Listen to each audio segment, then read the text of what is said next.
turtii boontuu Baqqala Garbaa kaleessa hidhaabaate waliin taasisneen Tinsumna adda Oromiyaa tokko wayaa ofirraa baas Oromoon kanaaf hidhamee Oromoon kanaaf du'ee maal jedhee ergasiitii sagalee dhukaasaa dhageenya. Waan adeemaa jiru irratti koomishiniin mirga namoomaa waan jedhuu fi kaan isin biraan geenya sagantaa kana ammayyuu taana isiniif dhiyeessa.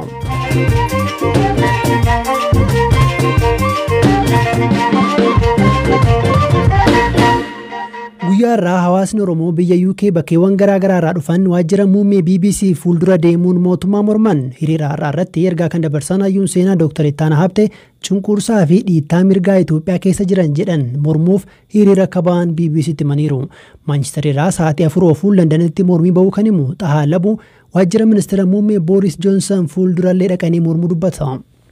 Jalqaba BBC irraa eegalle achi booda warri deeggartoonni guyyaa irraa beellama qabu turan hiriira ba'uudhaa fi deeggarsa hiriira as waajjira muummicha ministeeraa Boris Johnson achitti bahan jennaan nu achi kaanee as dhufne yeroo as dhufne immoo jarri hedduminni baay'eellee waan hin qabneef yeroo dhufaatii keenya dhagaan jarri gara biraatiin dhiisanii deemanii namooti kan dubbisanii jiranii warri koree jaraan waliin haasa'anii jiru. Kanaan durallee dhufnee akkuma kana jennee rakkina keenya ibsannee guyyaa guutuu as waajjira sana fuulduratti sagalee dhaggeessaa oollee. Bakkeewwan garaagaraatti mormiin akkasumas deeggarsi bulchiinsa ministeera muummee Abiy Ahmad irratti lammiilee biyya alaa jiraniin taasifamaa jira. Hiriirri biraa immoo sa'aatii muraasa dura Ameerikaa magaalaa Waashingtan DC'tti bahameera. Dura teessuu hawaasa Oromoo Waashingtan DC ta'uu kan himan aadde Jannat Adam sababa hiriira ba'aniif akkanaan himu. United, we never be divided. United, we never be divided. We demand justice. We demand justice. We demand justice. We demand justice. Tokkoffaa Haacaaluu waa'ee du'asaa qorannoon nama mootummaa ala taateen akka qoramtee maalirratti akka deemu eenyu akka ajjeesee akka barru yookiin addunyaan bartu. Lammaffaa obboleeyyan keenya Johaar Baqqala Garbaa akkasumatti hedduu isaanii kan hidhamanii jiranii akka gallakkifamanii.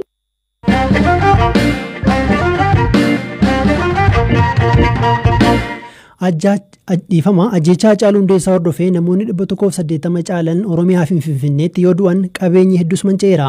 Hokkaraa wal qabatee immoo hanga yoonaa qondaaltota mootummaa fi humnoota nageenyaa dabalate namoonni 7,000 ol to'annoo jala oolaniiru. Komii hidhamtoonni dhiyeessanii fi waan adeemaa jiru irratti kan gaafanne Koomishinarri Koomishinii Mirga Namoomaa Itoophiyaa Dr. Daani'el Baqqalaa qorannoo mootummaan gaggeessaa jiru eegaa akka jiran BBCtti himaniiru. ብዙ ታሳሪዎች ተደብድበዋል ማሰቃየት ተግባር ተፈጽሞባቸው ሂደምቶትኒ ሄዱን ሬበመኒሩ ሚዳን ረጌራ ኦዴፈኖን ጀዱ ሄዱን ናና ቱሬራ ኦቦ ጀዋር መሐመድ በቀለ ገርባ ፊ እስክንድር ነጋ ደበለቴ መነሂዳ ፖሊሲ ፊንፊኔ ኬሰ ከጅረን ነሞተ 35 ተው ሁንደ ኢሳኒ ጀቹን ይደንዳማ ዴምኔ ሲያለማ ሀሶፍሲስኔራ ሆጀታ ኦኤምን ከታን ኦቦ ሸምሸዲን ጣፊ ኦቦ እስክንድር ነጋን አለቲ ሂደምቶኒ ሁንዲ yeroo to'annoo jala oolanittis ta'e mana hidhaatti reebichis ta'e dararaan gosa kamiyyuu akka irra hin geenye ifatti mirkaneessaniiru. Kana irratti immoo poolisiin qorannoo gaggeessee akka tarkaanfii barbaachisaa fudhatuuf gorsineerra hordofaas jirra. Komiin biraan immoo hidhamtoonni tokko maatii isaanii waliin dafanii wal arguu dhabuu fi maatiin eessatti hidhamanii akka jiran baruu dadhabuu isaaniiti. Keessumaa maatileen aangawoota ABO'f KFO kana himatu kun wanta tattamaan furamuu qabu waan ta'eef hordofaa jirra. Ammatti haala hidhamtoota Finfinnee keessa jiran malee ka hidhamtoota hundumaa hordofnee bira hin geenye. Fakkeenyaaf Finfinneen alatti Oromiyaa magaalota akka Buraayyuu, Ciroo, Arsii Negelleef dheeraa keessatti lakkoofsi hidhamtootaa hedduminaan dabalaa jiraachuu odeeffannoon nu ga'eera. Isa immoo hordofuuf qophaa'aa jirra. Hidhamtoonni maatii keenyarra doorsisni ga'aa jira akka jedhu irratti odeeffannoon qabu. Hin geenye jechuun danda'u garuu ni bira komiin akkanaa ammaaf hin geenye. Kun uumameera taanaan dogoggora waan ta'eef nuti hordofnee tarkaanfii barbaachisaa ta'e fudhachuu qabna. በደንብ ልናጣራው የሚገባና ተገቢውን እርምጃ እንድንወስድበት የሚያስፈልግ ነው።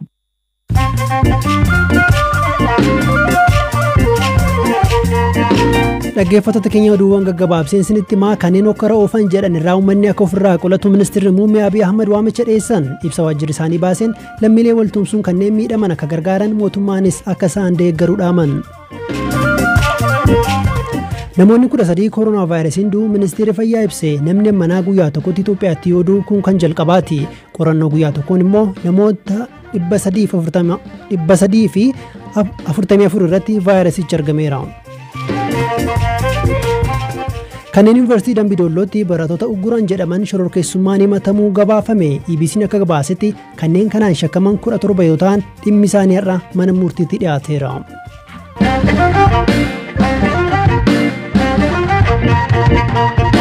Gaazexeessaan OMN weellisaa Haacaaluu Hundeessaan ajjeefamuun torban tokko dura isa dubbisee ture Guyyoo Waariyoo poolisiin to'atamuu maatiin BBC'tti himan. Guyyoon wiixata gaafa dubbisne yaaddoo akka qabu ibsuun garuu qaama seeraan isa gaafateef deebii kennuu garuu sodaa akka hin qabne BBC'tti himee ture. Haati warraasaa Caaltuu Gazzaany har'a dubbisne guyyaa har'aa miseensonni poolisii Oromiyaa isa fuudhanii deemuu himti. Guyyoon asuma magaalaa Finfinnee irraatti qabanii sa'aatii 6 walakkaa irratti asuma ollaa jiru keessaa dhufanii poolisiin liyyuu Oromiyaatti qabanii deeman. Yeroo dhufan wanta dubbatan qabu xalayaa agarsiisaniiru. Akkasumas dhufanii balbala irratti gibbii kan keessaa nama sakaraa hin jira jedhanii ufumaatti Guyyoon maqaa isaa Guyyoo Waarii anaatti hidhee ufumaatti bahee deemee wanni xalayaa nutti agarsiisanillee tokkumatti hin jiru. Poolisootni 5 lakkaa'amuu fi siviiliin tokko waliin deeman. Poolisoonni kunneen poolisoota kamiiti? Kan Oromiyaati moo kan Finfinneeti? Kan Oromiyaati. Amma Guyyoon eessa akka jiru wanni barte wanni odeeffattee jira? Eeyyeen ammaan kan dhiyoon kana arganne fuula Gloobaaliitti waajjira poolisii Oromiyaa akka jirre beekne. Booranatti namoonni to'ataman turanii miseensi maatii keessan? Poolis kiyya tokkoo fi dhiirota 4 ka gibbii keenyaa takaraa'ee turan hidhanii jiranii amma hiikaman. Dhimma hidhamuu Guyyoo Waariyoo kan gaafanne abukaatoon OMN Dr. Tokkummaa Dhaabaa hidhamuusaa akka dhaga'an garuu qaamaan akka dhaqanii ilaallee BBC'tti himaniiru. Dr. Tokkummaan yeroo poolisoonni to'atan bakka geessanii fi yeroo mana murtiitti dhiyaatu maatiitti himuu qabu turanii jechuun BBC'tti himaniiru. Hidhamuu Guyyoo mirkaneeffachuuf qondaaltota Komishinii Poolisii Oromiyaatti bilbilus hin milkoofne. Hoogganaan Biiroo Kominikeeshinii Oromiyaa obbo Geetaachoo Baalchaan immoo lakkoofsaan malee eenyu akka hidhame akka hin beekne BBC'tti himan. Kana poolisii mataa qulqulleeffachuu ta'ee malee lakkoofsa nama to'atame malee maqaadhaan adda baasee hin dandeeku. Waliigala meeqa ga'ama namoonni to'ataman? Nama 7,126 ga'eera. Kunneen hokkara walii wal qabateeti? Eeyyee. Tole galatoomaa obbo Geetaachoo.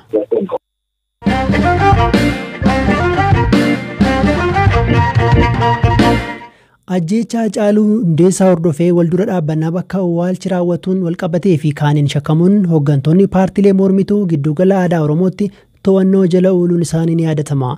Kanneen gaafas waliin turan keessaa fi torban lama booda kaleessa gadhiifaman immoo ijoollee obbo Baqqala Garbaati. Hanga yoonaa kanneen to'annoo jala oolan yoo hiikaman keessaa kan nuti beeknu isaan qofaadha. Wanta gaafas raawwate intala obbo Baqqala Garbaa Boontuu Baqqalaa gaafanneerra. Seennee daqiiqaa muraasa daqiiqaa 10 akkas booda injinar Taakkalanii dhufee Jawaariin kophaatti waliin haasa'eetu daqiiqaa 10 akkas booda deebi'ee ba'ee isumaa ba'u waraanni humna addaa Oromiyaa dhufee reeffa fudhanna jedhee san booda reeffa fudhanii deemanii erga reeffi deemeeti nuunis hin baana jennee gaafa nuyi baa'uuf yaallu waraanni nutti marsee ba'uu nu dhorke. Waraan akkamiiti? Keessaan humna addaa Oromiyaatu jira, alaan immoo raayyaa ittisa biyyaatu jira. Eessa isin geessan ergasii? Ergasii eegdota Jawaar harkaa meeshaa fuudhanii raadiyoo isaanitti wal qunnaman fuudhanii ergasii abbaa koo fi Hamzaa Booranaa fi Jawaar Mahammadiin konkolaataa gurraacha tokko keessa galchaniitu nutti mul'atu ture.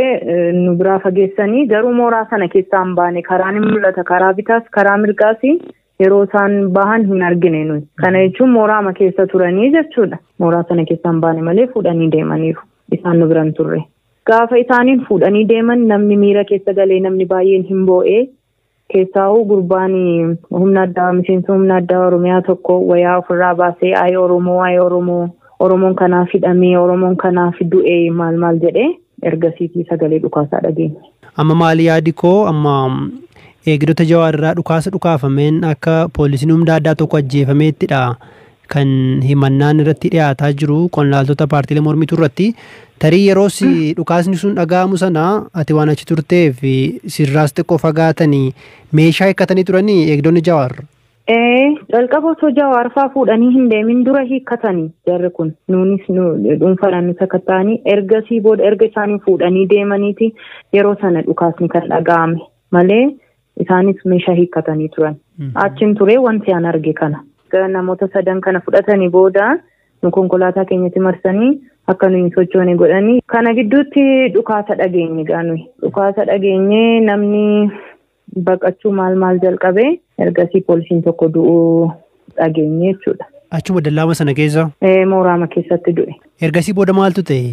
Ergasii booda dhukaasa dhageenye dhukaasa sana haaluma tokko dhageenye ergasii namni baqachuu boo'u maal jalqabee gara galmaatti yeroo nuyi ol fiignu reeffa nama militarii wayaa waraanaa uffate yeroo kaasan hin arganii sana booda miseensa poolisii humna addaa Oromiyaati kan du'e jedhanii boo'aa turan ijoolleen miseensa poolisii humna addaa Oromiyaa turanii san booda qabattoo keenya kophee keenya maal nurraa baasanii konkolaataa isa biratti labbas jedhamu sanaan fe'anii gara siyaasaa nu geessanii jechuudha. Meegaa mana hidhaatti durii nama reebuun kuni nama torchar gochuun kuni nama dararuun kun baramaadha.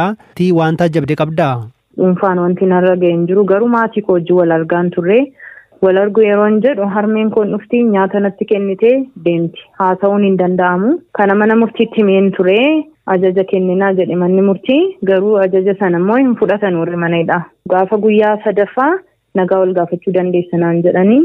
Nagaa ol gaafannee afaan Oromootiin haasa'uu hin dandeessu afaan Amaaraatiin haasa'inaan jedhanii an harmee koo wajjin Amaariffaa haasa'aa hin turre maatii koo wajjin afaan Amaaraa haasa'uu hin danda'an abbaa koo harmee koo wajjin jedhee namni na dhaga'e hin jiru afaan nuyi beennuun haasa'uu hin dirqamaa nuun jedhanii. Egaa yeroo dheeraa fi abbeekee fi nyaatas dubbisuudhaafis dhimma garaagaraafis mana hidhaa garaagaraatti marmaaraa turte tarii mana hidhaa keessa yeroo dheeraafan tura harmee kootu alatti hafe. Rakkisaan itti yaaddoftee turte? Baay'ee nama dhiphisa ture maaliif tokkoffaan abbaa koo wajjin achitti argamuurraan kan hafe waan an godhe hin qabu. Abbaan koo nama siyaasaati. Duraanis mana hidhaa ture achi ba'ees qabsoomatti deebi'ee ammas mana hidhaa jira achi ba'ees qabsoodhumatti deebi'a. Amma gaaffiin Oromoo deebi'utti jechuudha. Kan isaa irratti dabalamne immoo gaafa mana tokko keessaa namni 4 obbolaan koo quxusuun koo lamaanii isaanitti dabalamu immoo harmee keenya irratti dhiibbaan isaa hin ulfaataa umurii kana muriitti boqochuu qabdu umurii jaartummaatti hireen ishee galaa deddeebisuu yeroo ta'u namatti dhaga'ama. Abbaa kee dabalatee hooggantoonni paartiilee mormituu biroo maaliif to'ataman sitti fakkaata? Namoonni kun qabsaa'otaan immoo maatii isaaniiti warri waliin turre. Yakki dalagame hin jiru yakki isaan jara kanas ilaallatu nuyi maatii isaanii wanti nu gaafachiisuu danda'u wanti dalagame hin jiru. Rakkoon jiru rakkoo siyaasaati. Mootummaadhaan mormuu sirna amma jiruun mormuurraan kan hafe yakka isaan dalagan hin jiru. Ilaalchaan garaagara ba'uu isaanii sirna kanaan mormuu isaaniitu mana hidhaa isaan kaa'ee jira ammas. Dhaggeeffattoota keenya sagantaa BBC Afaan Oromoo jimaata galgalaa caqasaati jirtu intala Baqqalaa Garbaa Boontuu Baqqalaa dhageenye guyyaa boruu ganama barreeffamaan websaayitii irraa bbcafaanoromoo.com irraa dubbisuu dandeessu. Sagantaan keenya irraa kanumaan xumurameera. Sagantaa kana kan isinii qopheessiteef Raafolii Dhugaasaadha kan isinii dhiyeesse immoo ammayyuu taanaadha. Wixata walitti deebinaa halkan gaarii.